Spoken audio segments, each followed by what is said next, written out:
পোলা এক মায়ের খুব ভালোবাসে, দুনিয়ায় আর কিছু চায় না মায়া ছাড়া। আচ্ছা। কিন্তু মায়া পোলাটারে পছন্দ করে না। ওহো।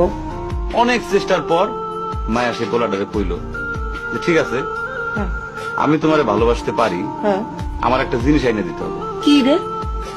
পোলাটা তখন কইল যে তোমারে পাওয়ার লিগা আমি দুনিয়ার যে কোনো জায়গা থেকে যে কোনো জিনিস এনে দিতে পারি। হ্যাঁ হ্যাঁ।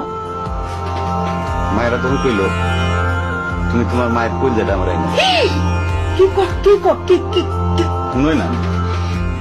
কি গল্প শোনালি দিদু?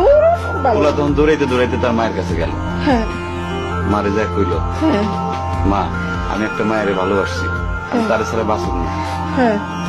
কিন্তু ওই মায়া আমার একটা জিনিস নিয়ে যাইতে কইছে, সেটা হলো তোমার কলিজা। তুমি যদি তোমার কলিজাটা আমার দাও, ওই মায়াটা কলিজাটা পাইলে আমার ভালোবাসবে। মা তখন কইল তুই আমার একমাত্র বুকের ধন, তোর সুখের জন্য আমি সবকিছু করতে পারবো। পরে মা বুকটা ফাইরা কলিজাটা বাইর করে পোলার হাতে দিল। আহারে মা। পোলাটা কলিজাটা হাতে পাইয়া যে কি খুশি, মা দৌড়াইতেছে দৌড়াইতেছে দৌড়াইতেছে দৌড়াইতে দৌড়াইতে হঠাৎ রাস্তার মধ্যে উষ্টা খাইয়া পড়ে গেছে।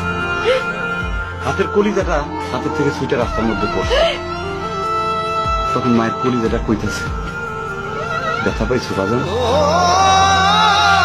মা